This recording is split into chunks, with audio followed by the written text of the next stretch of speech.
नमस्कार, आप देख रहे हैं MTV राजस्थान न्यूज और मैं हूं आपके साथ इंदु राठौड़।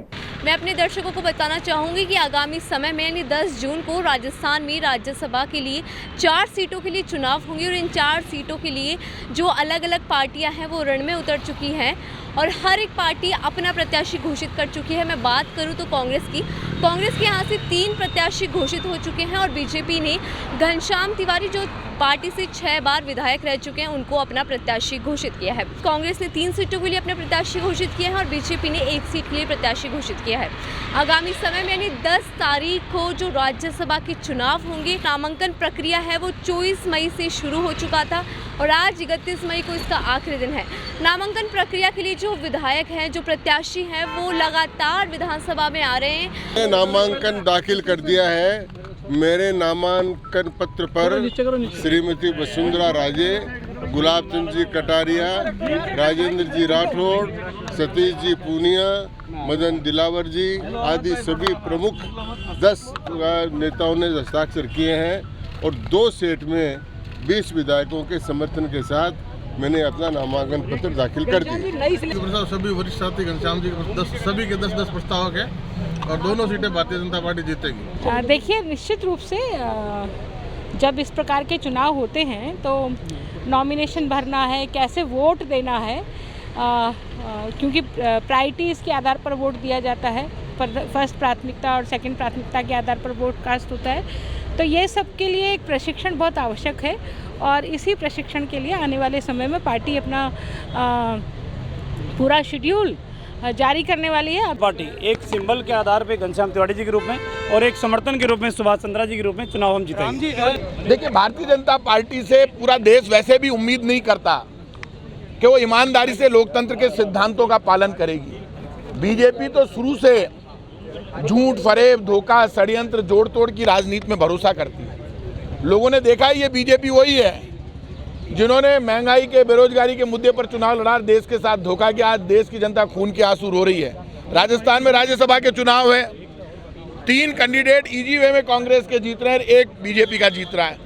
पूरा मैंडेट हमारे पास, इसके बावजूद 5वां कैंडिडेट उन्होंने उतारा है बीजेपी ने, निर्दलीय के नाम से।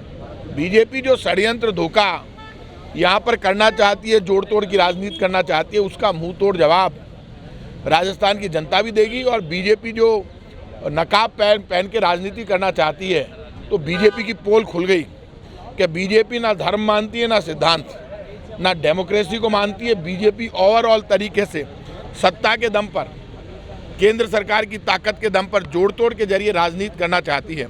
राजस्थान में कांग्रेस का एक विधायक जो निर्दलीय हमारे साथ है, जो मुख्यमंत्री जी को कुछ दिन पहले जाके समर्थन देकर आए, वो सब कांग्रेस की सरकार के साथ है। मुख्यमंत्री अशोक गहलोत जी को समर्थन दे चुके हैं। हमारे तीनों उम्मीदवार, मुझे पक्का विश्वास है, रणदीप सुरजेवाला जी, मुकुल वासनिक जी और प्रमोद तिवारी जी, तीनों जीतेंगे। और बीजेपी की ये जो जोड़ तोड़ की, झूठ, फरेब और षड्यंत्र की राजनीति है, वहाँ पर बीजेपी को सफलता नहीं मिलेगी, मुंह की खानी पड़ेगी, पूरे देश में संदेश जाएगा।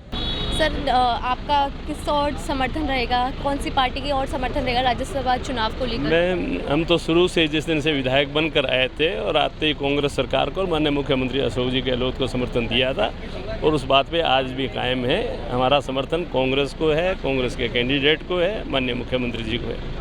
सर, कांग्रेस ने 3 सीटों पर अपने जो उम्मीदवार हैं वो घोषित कर दिए हैं, तो क्या लगता है आपको ये 3 सीटों पर जो उम्मीदवार हैं, क्या चुनाव के दौरान तीनों सीटें जीतेगी? 126 का आंकड़ा कांग्रेस के पास में है, उसमें से एक भी आदमी कहीं नहीं गया। ये तो केवल बीजेपी वालों ने न जाने क्या सोच के इस तरह का खेल खेला है। मेरे हिसाब से कहीं दिक्कत नहीं है। तीनों कैंडिडेट कांग्रेस के, जितने उनको वोट चाहिए उन वोट से जीतेंगे वो।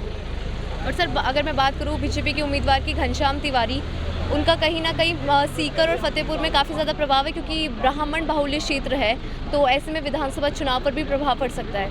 देखो, तिवारी जी कोई आज के नेता नहीं है, बहुत पुराने नेता है, बहुत बड़ा कद है उनका, बहुत बड़ा प्रभाव है उनका। पर प्रभाव पहले भी तो लोग देख चुके ना, क्या क्या परिस्थितियाँ बनी, क्या क्या स्थिति बनी है। मैं उन बातों में नहीं जाना चाहता, वो मेरे लिए आदरणीय हैं, बड़े हैं उम्र में मेरे से, अच्छा प्रभाव है उनका, राज्यसभा में गए हैं, बधाई उनको। अभी हमने राजकुमार जी गौड़ से बात की थी, हालांकि वो निर्दलीय पार्टी से हैं, फिर भी उनका जो समर्थन है वो देखा गया है कांग्रेस की तरफ। उन्होंने ये कहा है जो कांग्रेस की 3 सीटों पर जो प्रत्याशी उतरे वो पूरी तरह से जीतेंगे।